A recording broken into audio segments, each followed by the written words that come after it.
Welcome back to another episode of the I Can Do Anything podcast. My name is Colin, and I haven't recorded in about a week, maybe 6 days, because I can do anything, and I've had a busy week of work. We had a doubleheader last night in men's and women's basketball at Trine, so that was a late night for me last night. I was only able to watch one game. Well, I watched 1.5 games. I watched the Lakers game this morning, and then last night when I came home from the Trine games, I watched a little bit of the Toronto Raptors and the Philadelphia 76ers. I was actually watching that game while I was working the Trine games because the women's game was quite the snoozer.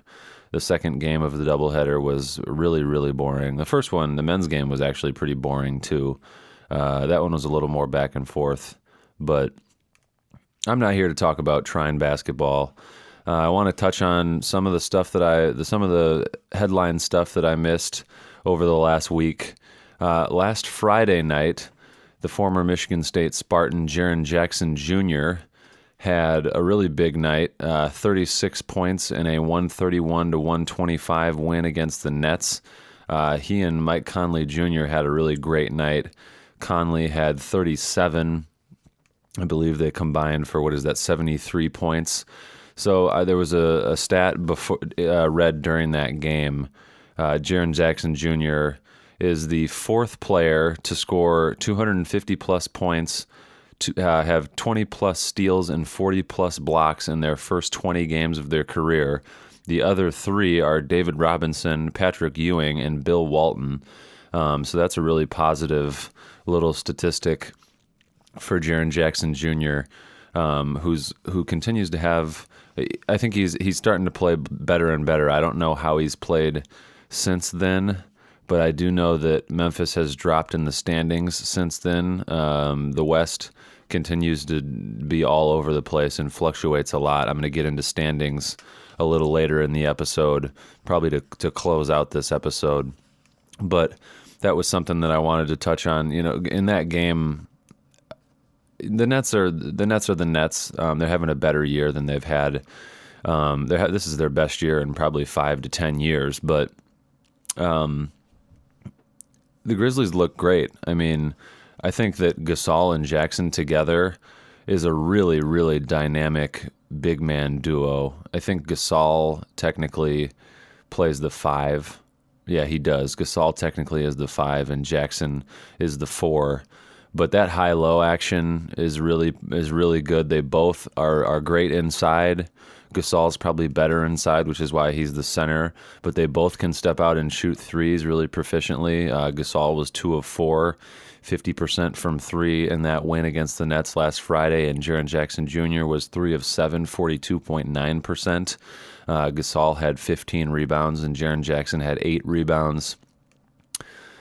So, and then Mike Conley Jr., you throw him in there, and with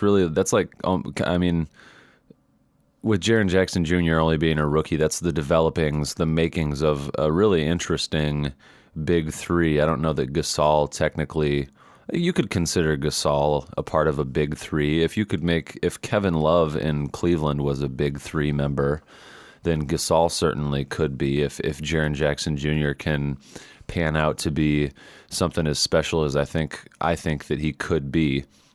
Another game I wanted to touch on from that night was the Lakers and the Mavs. It was a really, really slow start for both teams, but definitely for the Lakers. The Lakers, I believe, the Mavs got out to a lead to start that game.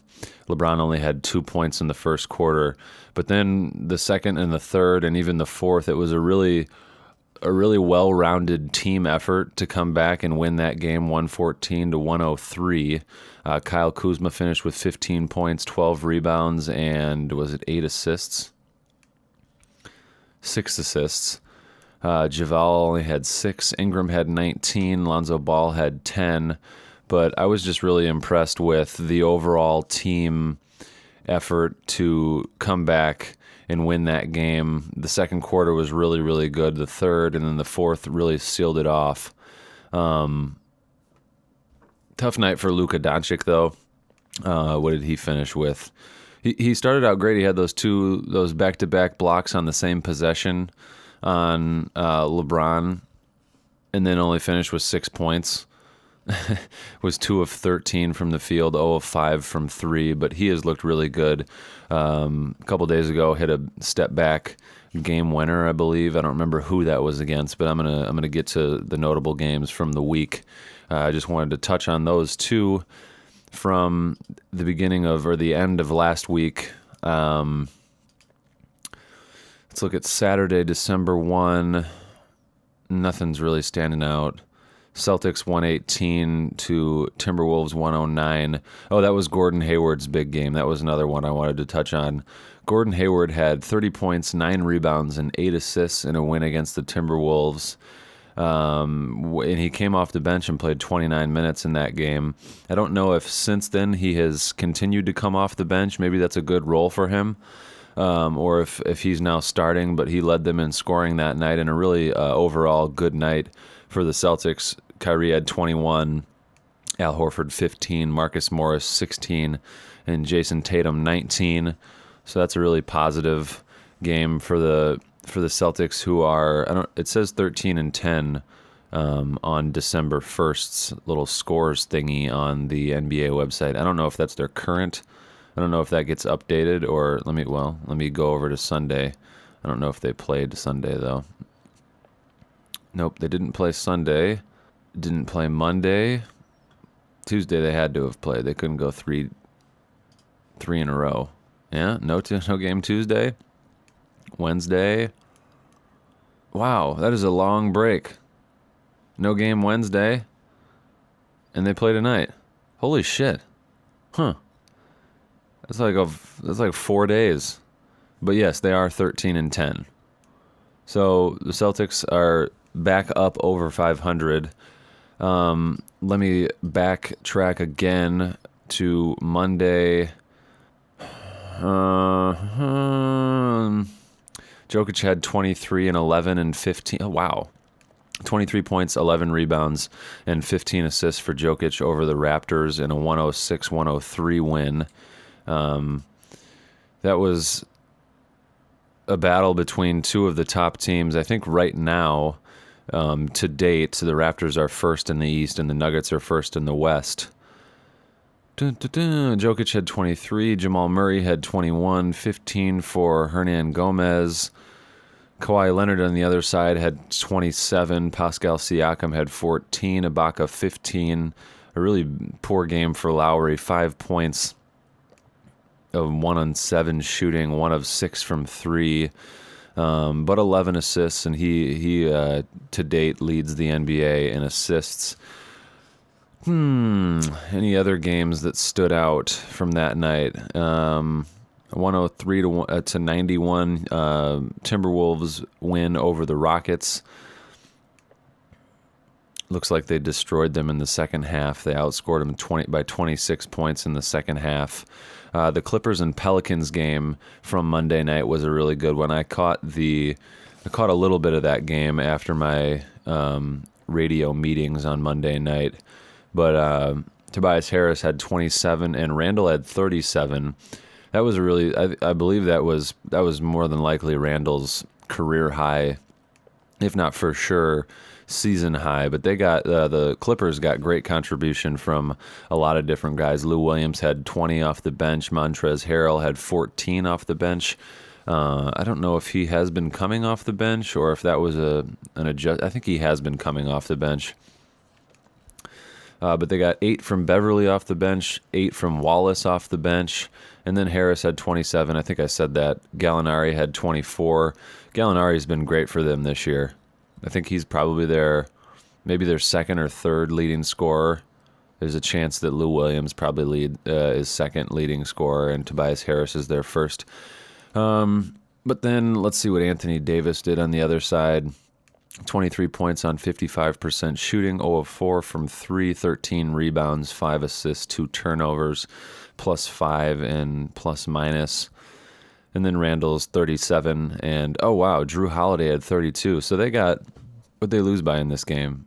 By 3, and they had Randall at 37, Holiday 32, and Davis 23. That is a huge win for the Clippers, and the Pelicans are have fallen off in the West, but the separation in the West between the second to last team currently is the Spurs and the first team, the Nuggets, is like 5.5 games. So really, the Pelicans they could very well finish as a playoff team, or they could finish as towards the end of towards the back end of the West.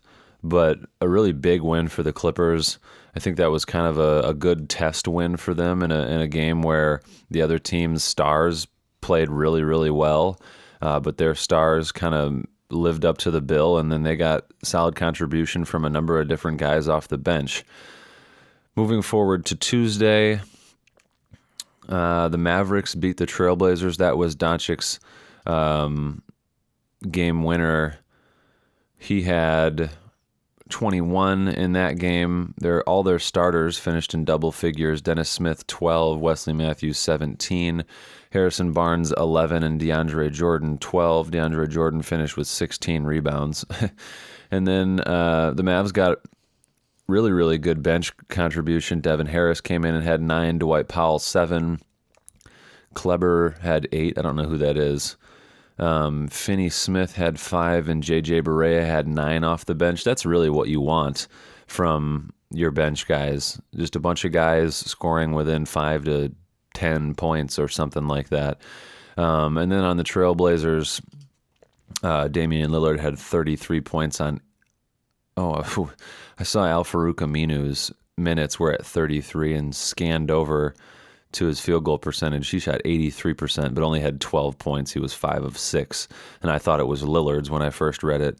But Lillard's shot 10 of 23, 43.5% from the field, 2 of 8, 25% from threes, not very good, but went to the free throw line and made 11 of 12, 91.7%, and had 8 assists, 8 rebounds, 6 turnovers is probably too much, but negative 12 in plus minus. Since it's Thursday, I did the MVP matrix, and Lillard finished, I believe he was last in plus minus. No, DeRozan is last in plus minus, but Lillard is fourth from last in plus minus. But I'm going to get to that pretty shortly, and I don't know that there was a ton more notable games. The Jazz blew the Spurs out on Tuesday, 139 to 105, as the Spurs, like I mentioned before, have fallen to second to last in the Western Conference with a win percentage of .440. That comes off of DeMar DeRozan's. I added DeMar DeRozan to the MVP matrix. You know what? Since I'm alluding to it so much, I'm going to just get into the MVP matrix, which is my version of figuring out who is the MVP by week to week. Thursdays is MVP day. I want to keep a running total sort of who's finishing in what places in the MVP matrix. So my top 6 for the MVP matrix was Giannis Antetokounmpo finishing with 45 points, Anthony Davis finishing with 56 points, and then LeBron and Kawhi Leonard tied with 59 points for third place, and then Kevin Durant with 61 points finishes in 5th place, and Steph Curry with 63 points finishes in 6th place. Now the scoring is done by, so I go through points per game, assists per game, steals per game, blocks per game, rebounds per game, plus minus, 3-point percentage, field goal percentage, and win percentage. And then I add all those points up between all the players. So this week in the MVP matrix, I want to just continue to keep all of the same people in the matrix because I think it takes more time, but I think adding up and having more people in it, I've come up with a criteria sort of. It's any star player that is on a team that's above 500%. So Kemba Walker stayed in it.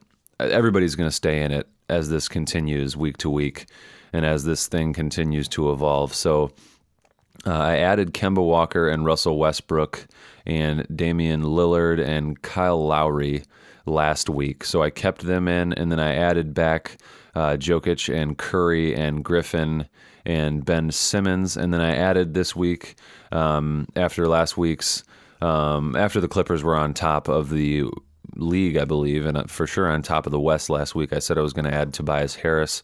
So it was Kemba Walker, Joel Embiid, Russell Westbrook, LeBron James, Anthony Davis, Kevin Durant, Antetokounmpo, Kawhi Leonard, Kyle Lowry, Damian Lillard, Steph Curry, Blake Griffin, Nikola Jokic, Ben Simmons, Tobias Harris, and then I added DeMar DeRozan last minute.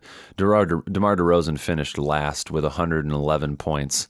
So the final standings again are Antetokounmpo first, Davis second, LeBron and Kawhi Leonard tie for third, Kevin Durant fifth, and Steph Curry sixth. And then after that, it was Westbrook, Jokic, Simmons, Lowry, Embiid, Tobias Harris, Blake Griffin, Damian Lillard, Kemba Walker, and DeMar DeRozan. I just realized that DeMar DeRozan's win percentage is .440, so he technically wouldn't qualify, but he wasn't even close to being in it anyways. I think I'll keep him in just because he's a star on a team that the Spurs, I think, will finish above 500. I don't anticipate the Spurs being this bad defensively as they've been in the last 10 games, I would say. So in each category, Curry finished first in points per game with 30.2. Kyle Lowry leads the league in assists per game with 10.1. Russell Westbrook finished first in steals per game with 1.3. Rebounds per game was Joel Embiid with 2 rebounds per game, and then plus minus was... This font is really small. Holy shit. Plus minus, Curry and Antetokounmpo tied for first with a plus minus of 5.1. Is that right? No. 10.3. Yeah, 10.3. And then 3-point percentage was Curry at 50.3. And then field goal percentage was Antetokounmpo at 57.5, which is really impressive, although he takes a lot of very, very high percentage shots, so that kind of speaks for itself. And then win percentage, Kyle Lowry and his teammate Kawhi Leonard, their win percentage is .808. So there is the MVP matrix. I think that correlates with sort of what a lot of other people, I would assume, are saying. I think Antetokounmpo probably leads a lot of people's lists, then followed maybe by Curry, who I've got at 6th. I think that this matrix, I've talked before about having some of these things weighted maybe a little higher. I think points per game and assists are probably obviously a little more important than maybe blocks per game or steals per game, or maybe, but I think the blocks per game, in which Curry finished 15th out of 16 guys, probably hurt him. He finished in the middle of the pack in blocks, finished much further down actually in field goal percentage. Oh no, he was tied for 4th in field goal percentage, but I think the little guys maybe are a little more affected by this thing not being weighted. But I think that it's becoming a league where big guys are capable of doing all the stuff that the little guys are doing well, and that kind of Antetokounmpo finished first, Davis finished second, and then LeBron and Leonard, all those guys are above 6'8". Antetokounmpo is probably 6'9", 6'10", and Davis is a legit 7-footer. And then Durant is basically a 7-footer, and then Curry is kind of the anomaly. His 3-point percentage is out of the world, and his plus minus is really, really good. And then his team is tied for 1, 2, 3, 4, like 5th out of the 16 guys in this thing, and then he's leading in points per game. He's played less points or less games than probably everybody else. He's probably played the lowest amount of games, so he's got a lower number of games to draw for all those percentages. But I think that, well, as the season goes on, everybody's games played will start to level off a little bit. Okay, so let's transition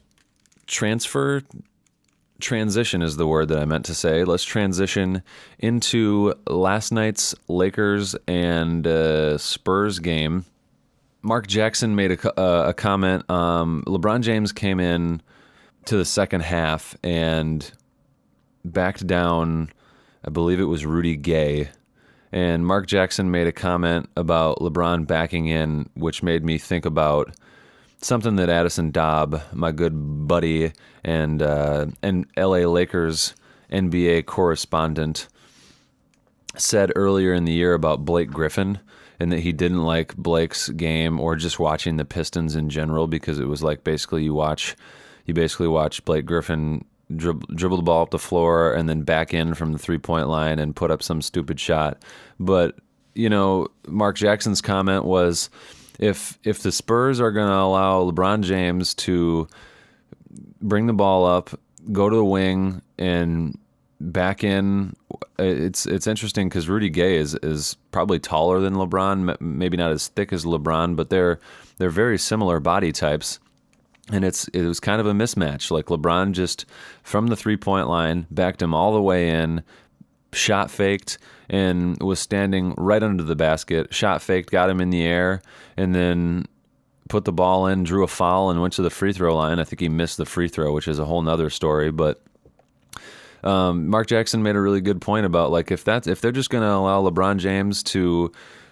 They're not going to send a double team to LeBron when he's got a mismatch.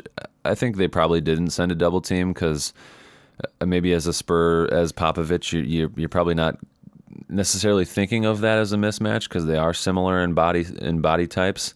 But if they're going to allow him to just back all the way in and get to a spot and shoot a really, really high percentage shot, then that's great offense.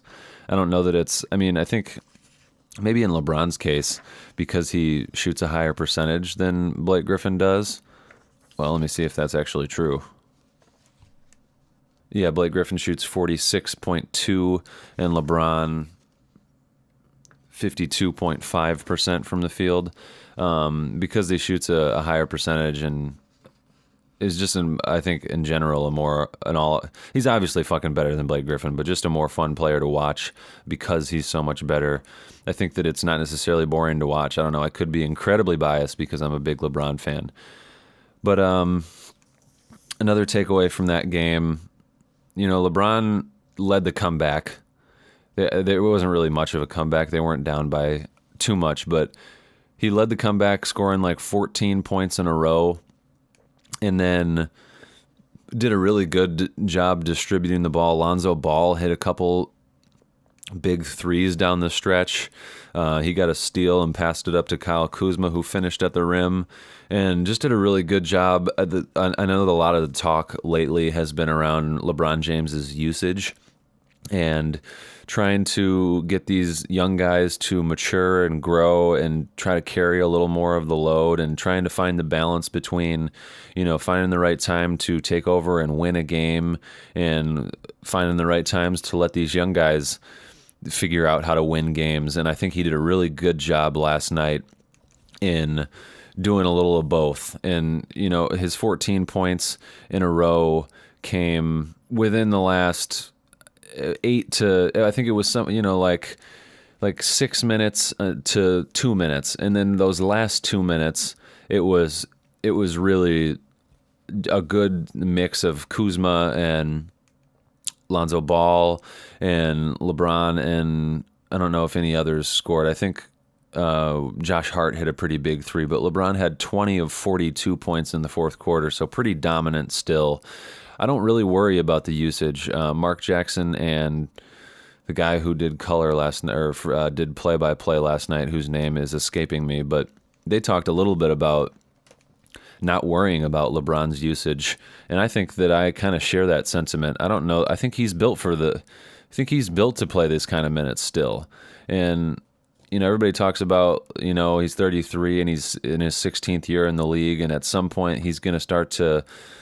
There's going to be a decline, but I don't know that LeBron is. I mean, he's shown thus far in his career that he's not your average NBA player who at 33 starts to deteriorate. He's clearly still really fucking good, and I think he's an anomaly. I think he's going to show us that you can be great in your late 30s. I think LeBron could be a 38-year-old NBA player averaging, right now he's averaging somewhere around 28, 26. Is that 26? 28.4 points per game. I think when LeBron's 38, he could average 21 and 6 or 7. Maybe his assists don't even drop off. Let's say his points per game drops off to 21 by the time he's 38 or 40 or something like that. And right now he's averaging 6.6 assists per game and 7.6 rebounds per game. By the way, Russell Westbrook is averaging a triple-double. Him and Curry have played the least amount of games, but I think that LeBron could average 21 and still average 7 rebounds a game and 6 assists per game. So there was another thing that Mark Jackson talked about during the game. It was on a foul call. They called a foul. LeBron brought the ball up the floor kind of in transition, and they called a foul on Rudy Gay again, and it was kind of like he fouled LeBron intentionally so that he wouldn't score in transition, and LeBron smartly put up a shot that if it was closer to the basket, they would have called continuation. If it was a layup, they would have called it continuation. But I think the NBA rule, and I've talked about this whole continuation thing a little bit in the past, but I think their rule is that if it's not a shot that you would realistically take, and it's basically a judgment call for the ref to say, hey, would he have taken that shot if he weren't intentionally fouled? But I think it rewards the defense, and I think that, like Draymond talked about earlier in the year, the game is really you're at a disadvantage on defense because a lot of the rules are geared towards making the game more exciting, which means more offense and more scoring and more freedom of movement. That's been one of the points of emphasis, the freedom of movement thing on offense, where you can't hand check anymore. So the game is kind of unfairly to the advantage of an offensive player. And this is the one rule that helps out the defense. I think it hurts their the NBA's overall points per game. It hurts the excitingness of a game because LeBron on a fast break is what we all want to watch. We don't want to see Rudy Gay foul him intentionally at the 3-point line, but it does hurt the offensive player. LeBron made a savvy move. He knew that he was going to get fouled. He anticipated it and put up a shot and didn't put the ball back down and put up a shot and didn't get rewarded for it. So in one, I can see both sides of it, I guess is what I'm trying to say. It hurts a savvy player who anticipates a foul and puts up a shot a shot that they wouldn't. LeBron wouldn't take that shot. He would pull up in transition, I guess, and shoot a 3, but he wouldn't have. He was clearly trying to go by Rudy Gay and then got fouled and threw up a shot. So I don't know. It hurts a savvy offensive player, but it is the one rule that helps the defense. So in that regard, I don't think that it is necessarily so bad, but it does hurt the NBA's exciting factor.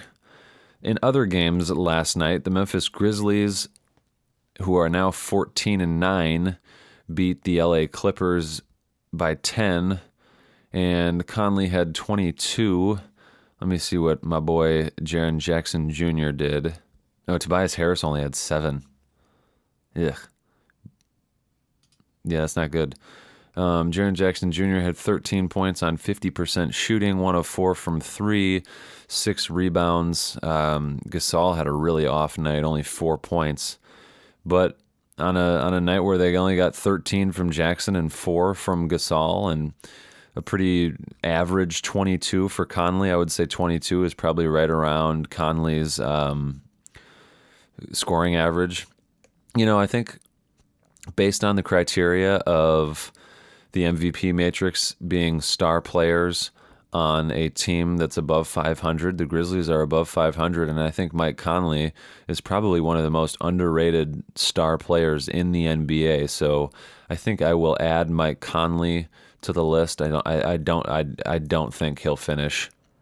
Actually, I know for sure that he wouldn't finish anywhere near the top 6 of the Matrix, but I think for shits and giggles, I'll add him just to keep a kind of a tally on where he finishes in the Matrix week to week. But a big win for the Grizzlies to make a little ground on the Clippers, who have fallen in the standings a little bit. The Raptors and the 76ers was a great game. Kawhi Leonard finished with 36 points and 9 rebounds. Valanciunas played really great for the Raptors too. He had... Come on. He had, wait, where's he at? Oh, it came off the bench and had 26 points. That's right. I forgot Valanciunas. I can't remember if he was coming off the bench to start the season or not, but he had 26 off the bench.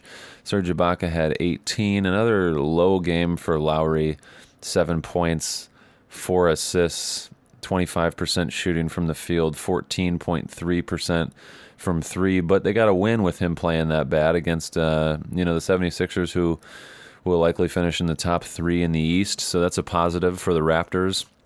And then the Thunder played the Nets, and Paul George had 47 points, 25 of which came in the fourth quarter. So a really impressive night for him. Russell Westbrook had a big triple-double, 21 points on 39% shooting, shot 2 of 9 from 3. Again, 9 threes is probably too many for him, but I think that does just his ability to, or just his willingness, I guess, to take those shots is probably important for their spacing offensively. But then he had 15 rebounds and 17 assists, only 2 turnovers, and was plus 10 in plus minus. Paul George played really fucking well though, 55.6 points, or 55.6 percent from the field and 46.2% from 3. Took 13 threes. Wow. Took 13 threes, 27 field goal attempts overall, and then had 15 rebounds and 4 assists. So a really positive night for the Thunder, and they are now second in the West, and that just goes to show, how they weren't even a playoff seed this time last week, or maybe early last week. But there's so much fluctuation in the West. The Bucks beat the Pistons and had a pretty average night from Antetokounmpo, so that's a positive for them. Only got 15 points out of Antetokounmpo last night, but a big win over the Pistons, who are still above 500. They're 13-9. The Timberwolves beat the Hornets 121-104. Karl Anthony Towns had a big night, 35 points, 12 rebounds, and 6 blocks. Wow. I would say that's Karl Anthony Towns' best game of the night. Robert Covington, he's not a junior. Robert Covington had 17 points. Andrew Wiggins had a big night, 26 points, and then Derrick Rose continues to play well, had 16 points off the bench on 8 of 15 shooting from the field, and 3 assists. Kemba Walker had a pretty pedestrian night, 15 points, but they got good contributions off the bench from Malik Monk, Bridges, and Kaminsky, who all 3 had 10 points off the bench. Batum and Jeremy Lamb led them in scoring with 18 each, and then Kid Gilchrist and Cody Zeller both had 9 as starters. Tony Parker played 15 minutes but didn't score any points on 4 shots, but did have 5 assists. Another game from last night was the Pelicans getting a big win, and another big night for Randall. 27 points for Randall in a 132-106 win over the Mavericks. So the Mavericks, although they were playing pretty well, have started to slide a little bit, are now 12-11. Luka Doncic only had 8 points last night on 25% shooting from the field and from 3. Their leading scorer was Harrison Barnes with 16, but they got 12 and 11 from Powell and Brunson off the bench. Barea had 14 off the bench. Wesley Matthews had 15. Anthony Davis had 27 last night on 50% shooting from the field and 100% shooting, 2 of 2 from 3. 9 assists and only 4 rebounds, which is probably a season low for him in rebounds. Randall had 18 rebounds last night. So another good night for Randall in a win, which improves their record to 13-13, which just barely made Anthony Davis eligible for the Matrix. I know that it's a very highly coveted thing for these NBA guys to be included in Colin Meadowcroft's I Can Do Anything podcast MVP Matrix. I think that'll just about wrap it up for me tonight. That covers all the games from last night. Tonight is the Knicks and the Celtics at 8 o'clock on TNT, the Suns and the Trailblazers, and the Rockets and the Jazz. Only 3 games. The Jazz-Rockets should be an interesting one. I do want to see how the Celtics play, so I will be watching the Celtics and the Knicks. And again, I don't think I've watched a Knicks game. I've said that a couple times that I want to watch the Knicks because I haven't seen them yet. I still haven't watched one of their games. So I will be watching the Knicks and the Celtics tonight. The Celtics are, again, going back to the Matrix, the Celtics are above 500. They're 13-10. And they've got 2 stars, I think one bona fide star, Kyrie Irving, and one budding star in Jason Tatum. So those guys could very easily be added to the MVP matrix. But then the Trailblazers and the Suns, I probably won't get to that game, but I'm going to try to for sure watch 2 games. And thanks for listening. Enjoy the NBA tonight and continue to enjoy it with me. What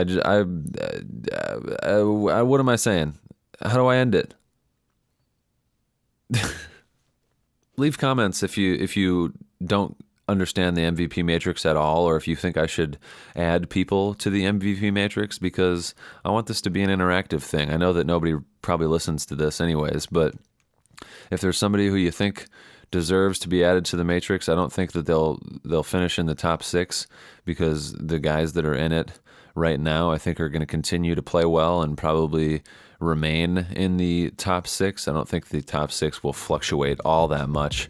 But again, thanks for listening. I've said that like 3 times now. I don't know how to end this. All right, see ya. Have a good night, or whatever.